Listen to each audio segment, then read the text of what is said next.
पावना ती बासती पंचानन समाना तया श्रोत्याच्या चरणी जाना साष्टांग नमन करीत असो वाद्यभूषित पावन तो प्रत्यक्षामरेंद्रा समान तयाची आचरणी जान साष्टांग नमन करीत असो आता गान गंधर्व देवता कोकिळ कंठ स्वर आराका जी कीर्तनी वैवासित लोका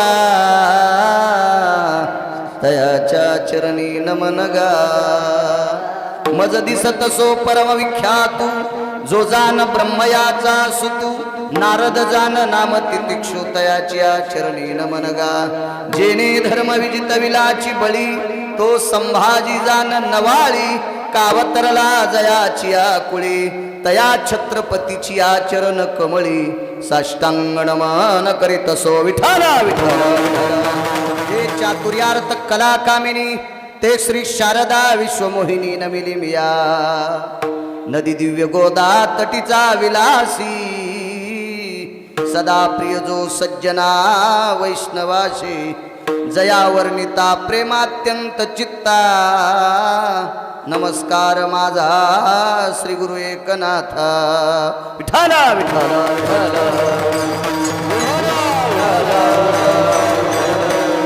अगिला गोतया सुखा जेने हरिने मुखा मज होत का विपत्ती पांडुरंग राहो चित्ती प्रस्तुत प्राप्त प्रसंग निवडलेला अभंग विश्वमान्य विश्वभूषण विश्वाधिकार विश्वप्रिय चिन्मय स्वरूप असणारे अधिकार संपन्न साधू श्रीमंत श्री जगद्गुरु तुकोबाराय यांचा मागणीपर प्रसंगातील प्राप्त प्रसंगी निवडलेला अभंग विठाला विठाला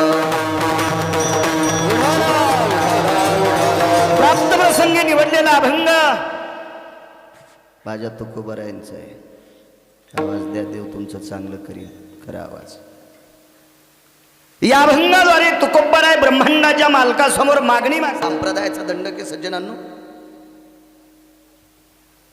तो दंडक मोडायचा नसतो पूर्वीच्या काळात पायी पायी चलून जाऊन कीर्तन करत होते खाण्यासाठी घुगऱ्या असतील आंबड्या असतील आंबील असेल भाकरी असतील याच्यावर महाराज समाधान मानायचे भगवंताचं नामस्मरण करायचे गाड्या घोड्या नव्हत्या काट्या कुट्या चिखलात डोंगर दऱ्यात रस्ते व्यवस्थित नव्हते तरी पण त्या काळातल्या संप्रदाय सांभाळणाऱ्या माणसांनी नियम मोडले नाही काल परवाच्या टपराच्या 10-5 लाखाच्या गाडीत बसलेल्या हलकटांनी नियम मोडायचे नाहीत त्या चांडाळांनी विठाला विठाला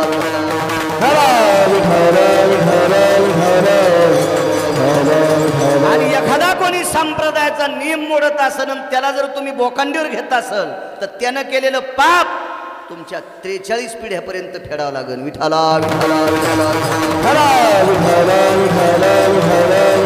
म्हणून संप्रदायाचा दंडक आहे आजचं कीर्तन आजचा अभंग मागणीपर असावा या अनुषंगाने मागणीपर प्रसंगातील निवडलेला अभंग आहे अधिष्ठान दैवत सद्गुरु निवृत्तीनाथ स्वामी महान योगीराज तपस्वी तेजोनिधी दयेचे सागर असणारे करुणा सागर असणारे भगवंत महान योगीराज निवृत्तीनाथ स्वामी अशा महान योगीराजांचा हा उत्सव गुंटूर नावाचं गाव बरोबर आहे ना हो तुम्ही सर्व ग्रामस्थ मंडळी तुमच्या गावात जेवढ्या आडनावाची माणसं असतील तेवढ्यांना धन्यवाद मला काही कोणाचं आडनाव पाठ नाही आणि मला पाठही करायचं नाही मला कुठे इथली ग्रामपंचायत लढवायची सगळ्यांची नावं घेतली या सगळ्यांनी धरा गावात जेवढ्या आडनावाची मंडळी असतील तेवढ्यांना कोटी कोटी धन्यवाद पंचक्रोशीतून आलेला महाराजावर अतूट ज्यांची श्रद्धा आहे असा निष्ठावंत भक्त दिंड्या असतील पालख्या असतील मला येताना पालख्या लागल्या काय लोकांची श्रद्धा माय मावल्या असतील पुरुष असतील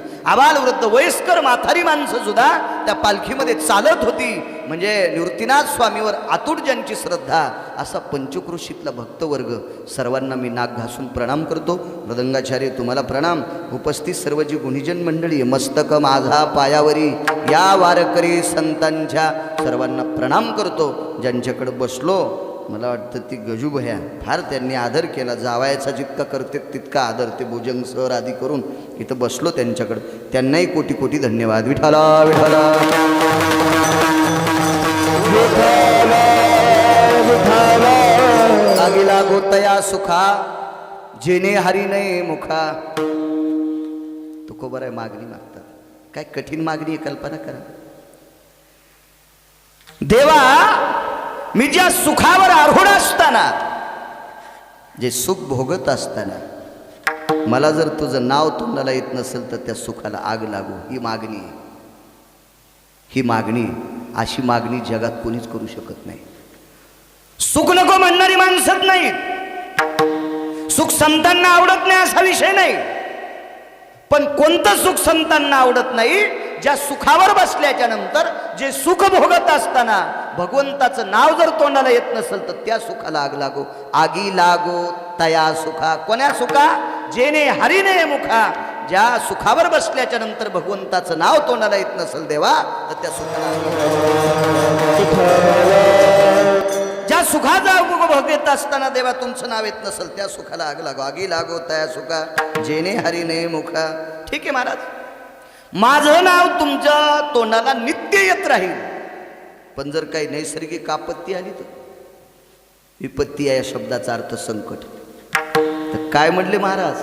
देवा, तुमचं नाव जर माझ्या मुखाला येत असेल आणि जर मी भजन करीत असेल तर मला कुठलंही संकट येऊ द्या, माझं होत का विपत्ती. विपत्ती या शब्दाचा अर्थ संकट, अरिष्ट.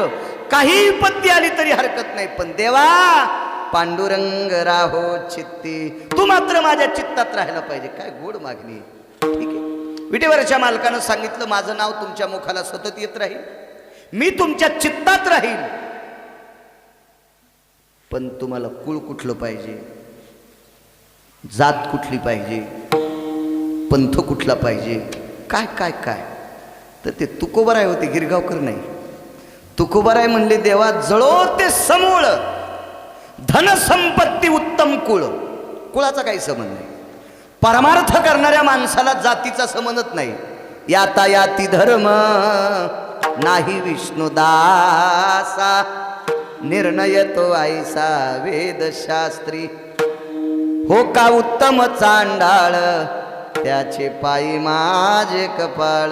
साध्वी जनाबाई म्हणतात उत्तम कुळातलाय का चांडाळ कुळातलाय, पण वारकरी आहे ना, भगवंताचं भजन करतो ना, संतांना मानतो ना, त्याच्या पार माझं डोकं. कोणाचं माहिती आहे?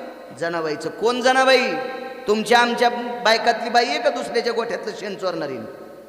जगाचा बाप तिच्या ताटात जेवत होता. सांग रे. अमलाची जाणी कोणाती भावा, नमलाची जाणी कोणाती भावा,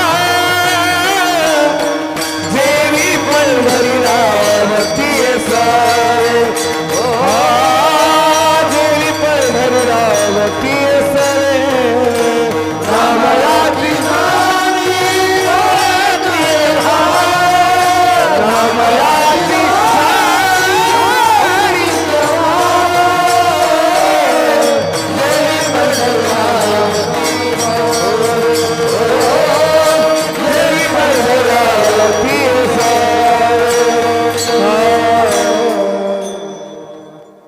देवाचं स्वप्न पडलेलं एखादा माणूस आहे का? हातवरी करा बरं.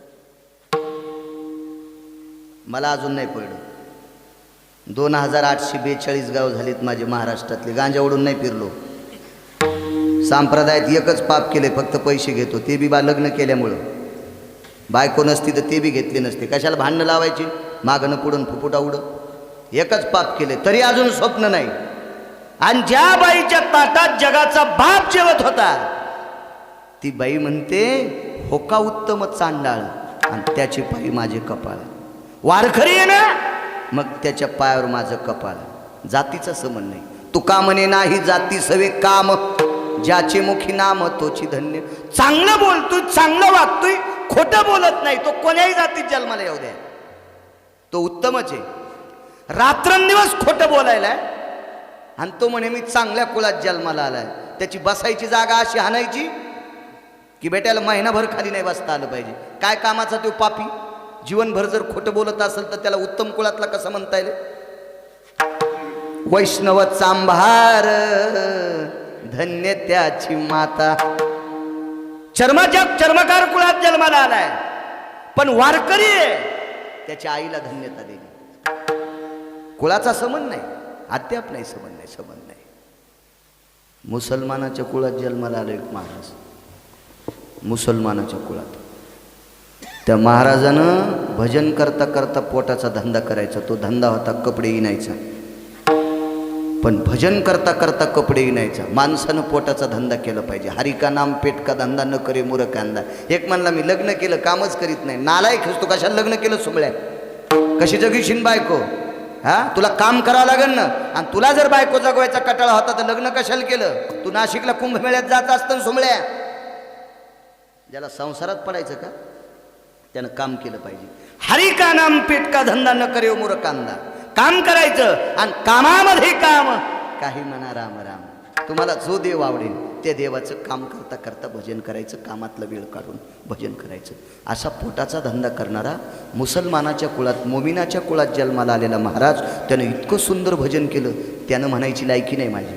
त्या महात्म्यानं इतकं सुंदर भजन केलं टाकळीकर. भजन केल्याच्या नंतर त्यानं विणलेला शेला भजन म्हणत होता. ठाई ठाई सेल्यावरती दिसे राम नाम ग. त्या साधून भजन करता करता शेला इनला. तो शेला ज्याला इकला त्याच्या घरी तो शेला भजन करीत होता. त्याच्या धाग्या धाग्यातून राम राम निघत होतं. आपण भजन करता करता तंबाखू खातो आणि मधला गर्दा सतरंजीच्या खाली टाकतो. नाही याच्या अंगावर बोखंडीवर मंदिर पडन का? काय असा पापी चंद्रभागेत टाकून वरून जी शिबी जरी घातली तर त्याचा उद्धार होत असतो का नालायकाचा? मूर्खपणाचं टोके. अद्याप नाही. काय करायचं कुळाला सांग. हो का उत्तम चांडाळ जळवते समूळ धनसंपत्ती उत्तम कुळ. तुकोबाराय म्हणतात देवा मला कुळाचा काही संबंध नाही, संपत्तीचाही काही संबंध नाही.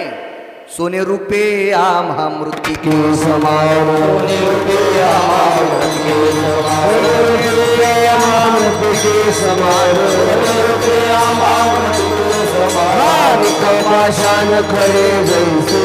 माणिक पाषाण खरे जैसे. माणिक पाषाण खरे.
सोने रुपये आम्हा मृत्तिके समान. धन संपत्ती उत्तम कुळ. ठीक आहे, पुन्हा काय पाहिजे? शेवटच्या कडव्यात मागणी मागितली. तू का म्हणे देवा, हे देवा, हे जगदानंद कंद जगतपते, मला एकच देऊन टाक. जेने घडे तुझी सेवा. देवा, जे काम केल्याच्या नंतर तुझी सेवा घडते असं मला देऊन टाक. भजन केल्यावरच देवाची सेवा घडते असं नाही बरं. नाही नाही नाही.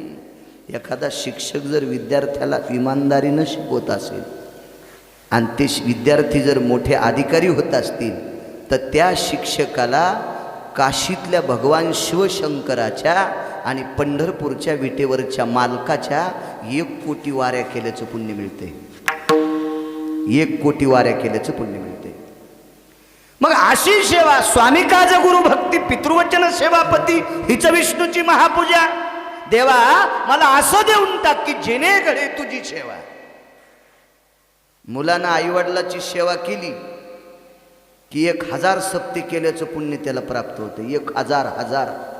मायबापाला नीट बोलत नसेल आणि रोज कीर्तन ऐकत असेल तर ते ज्या गावात असेल त्या गावात पाऊस कमी पडतो. काय कामी नाही त्या नालायकाला, अद्याप नाही.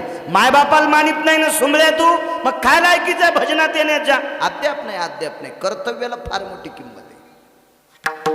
जी बाई मालकाला मानती का तिला बाई म्हणायचं, लग्न झालेली सांगायला बरं का. जी बाई आपल्या नवऱ्याला मानती का तिला मी पतिव्रता म्हणतो.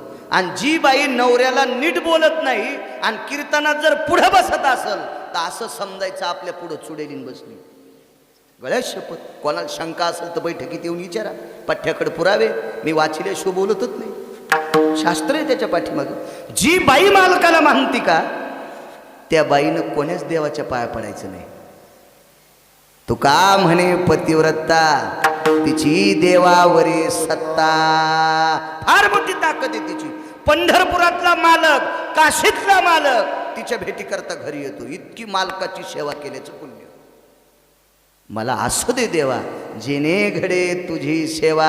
हा साधा सोपा सरळ अभंगाचा अर्थ झाला. आपलं कीर्तन विठ्ठला विठ्ठला विठ्ठला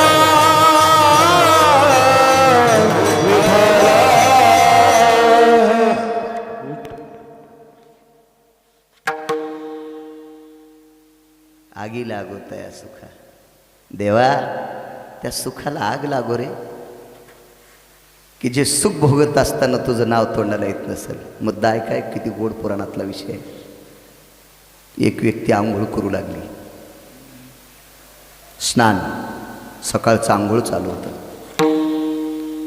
बावनिया चंदनाचा चौरंग होता आंघोळीसाठी. बावनिया चंदन, रक्तचंदन, मलयानळू चंदन. आणि आपल्या रानांचे चंदन आहेत ना,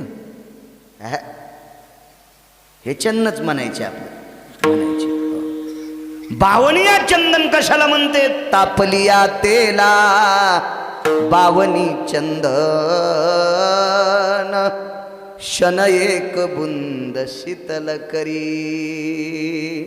उकळत्या तेलामध्ये एक चिमूटभर चंदन टाकलं रे, टाकलं की उकळतं तेल पाण्या इतकं थंड होतंय.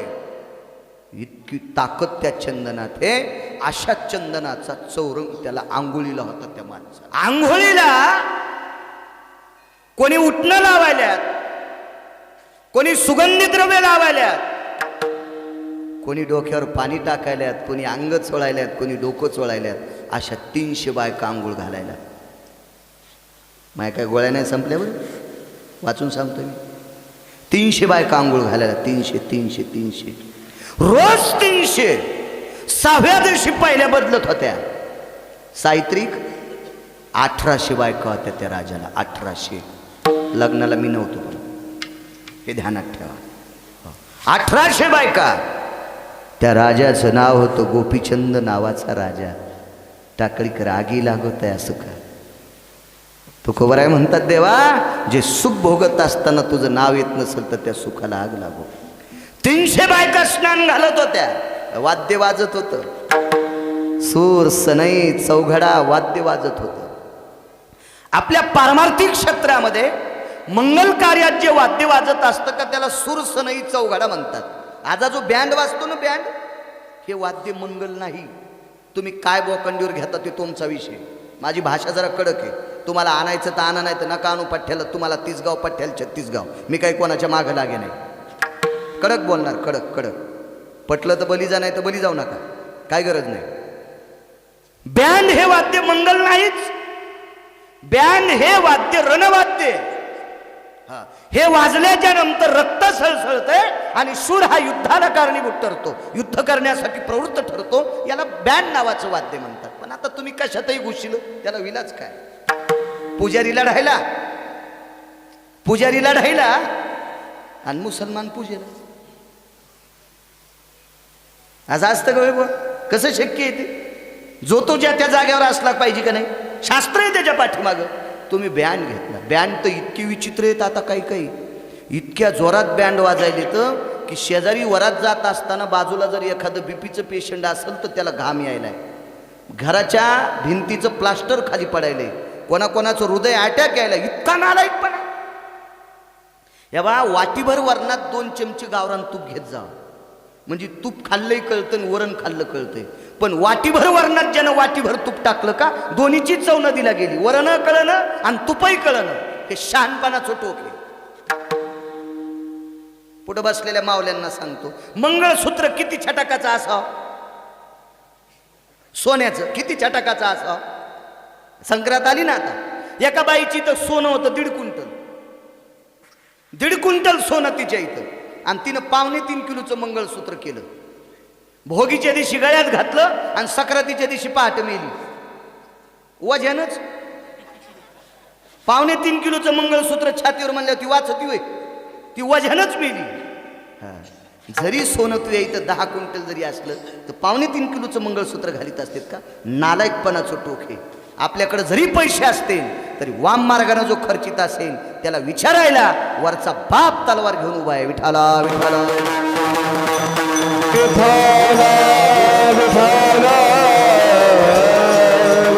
सुरसणाई चौघडा वाजत होता. फार सुंदर असतात.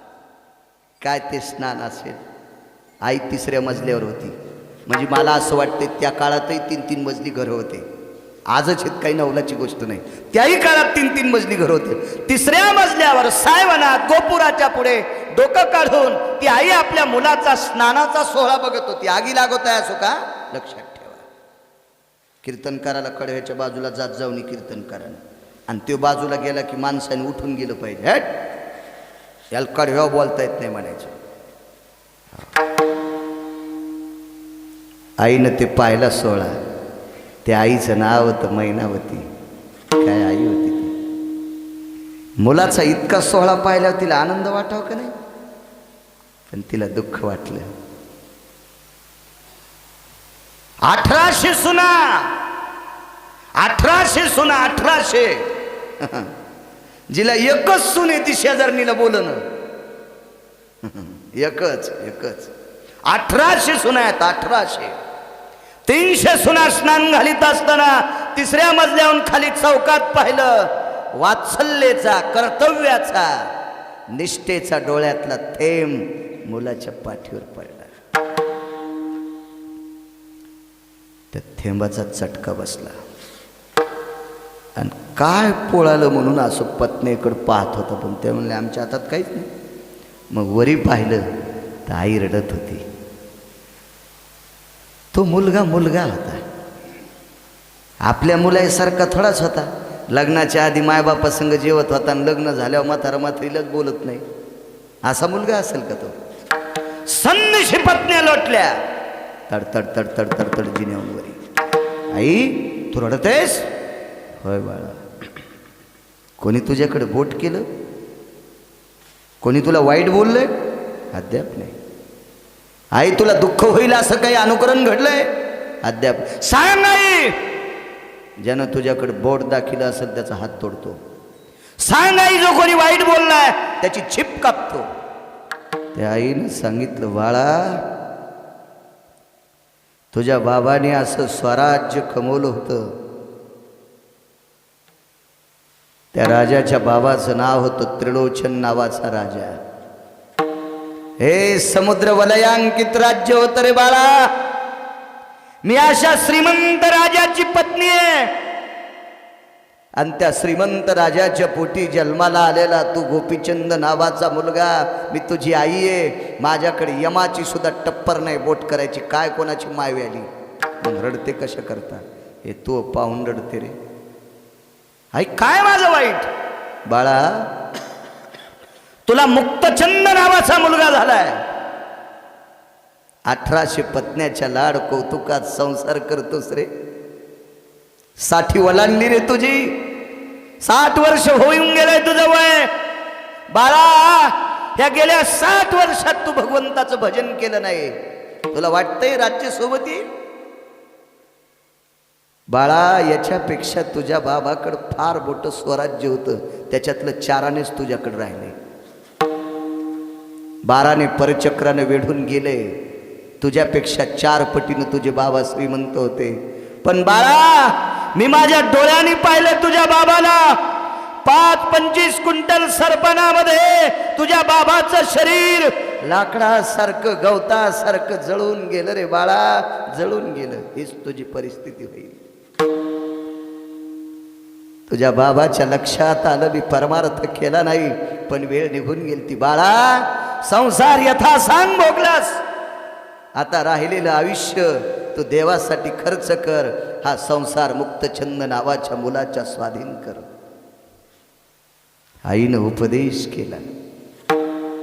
स्नान झालेलं होतं. देवघरात भगव्या रंगाचा कपडा होता. ते भगव्या रंगाचा कपडा टर टर टर फाडला. त्याच्यातला 4 हात कपडा कमरेला गुंडाळला आणि 2.5 हात कपड्याची लंगोटी झोळी केली. बगलात झोळी अडकिली. विभूत कपाळाला लावली. रुद्राक्षाची माळ गळ्यात घातली आणि 1 नंबरची पत्नी होती. तिच्या दारात माय म्हणून भिक्षा मागितली. माय म्हणून, माय भिक्षा वाढ, माय भिक्षा वाढ, भिक्षा वाढ. कल्पना करा, ज्या नवऱ्याने संन्यास घेतल्या बाईला भिक्षा मागितली असेल, तिची परिस्थिती काय झाली असेल. कल्पना करा. तिच्या अंतःकरणाचा बांध फुटला. डोळे रडत असतील, नवल नाही, तिचं हृदय रडत होतं. हृदय, देवा, ज्याला देव समजून ललाटाला कुंकू लावत होते, तो मालक संन्यास घेतोय. संन्यास घेतो याचं दुःख नाही, त्या बायकांना आनंद आहे.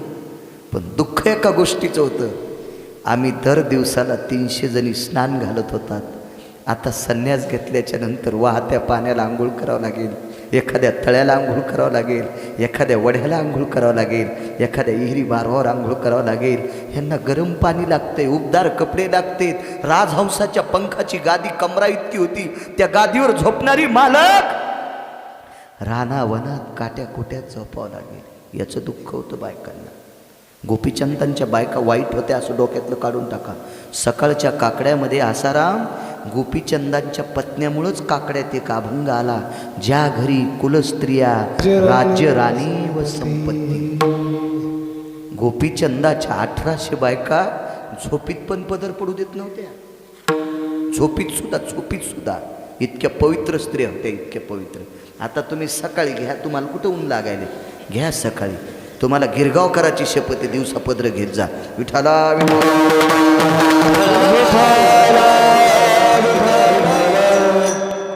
1800 बायकांना भिक्षा मागितली. आईचं दर्शन घेतलं. मुक्तछंद नावाच्या मुलाच्या डोक्यावर हात ठेवला. त्रिलोचन, गोपीचंद आणि मुक्तछंद, त्रिलोचनाचा नातू हात टेकला. झोळी पुढं केली. झोळी पुढं केल्यावर मुलानं बापाला विचारलं, बाबा, बाबा नाही महाराज, काय देऊ? एकच देऊन टाक. आई लेकरावर जितकं प्रेम करते, तू समाजावर तितकं प्रेम कर. याचं नाव राजा, याचं नाव राजा. आशीर्वाद द्यायला निघून गेले. मुक्काम धरमुक्काम करीत करीत एका जंगलामध्ये एका झाडाखाली दिवस मारत होता. कमलंडू आडकीला फांदीला, वळकटी लांबवली, वाहत्या पाण्याला हातपाय धुतले आणि त्या झाडाखाली जप करायला सुरुवात केली. नमः शिवाय ओम नमः शिवाय, हर हर भोले. नमः शिवाय, नमः शिवाय, नमः शिवाय, हर हर भोले. नमः शिवाय, नमः शिवाय, नमः शिवाय, हर हर भोले. नमः शिवाय, नमः शिवाय, नमः शिवाय, हर हर भोले.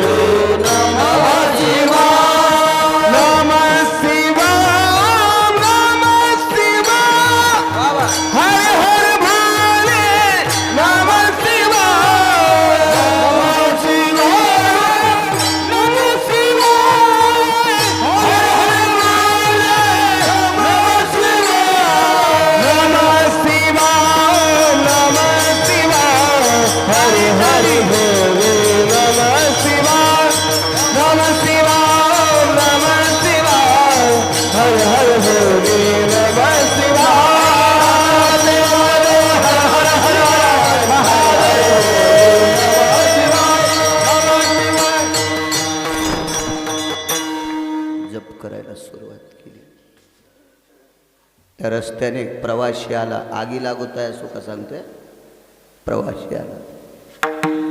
त्या प्रवाशाने विचार केला गाव बराच पुढे दूर आहे, जंगलात कुठं मुक्काम करावा.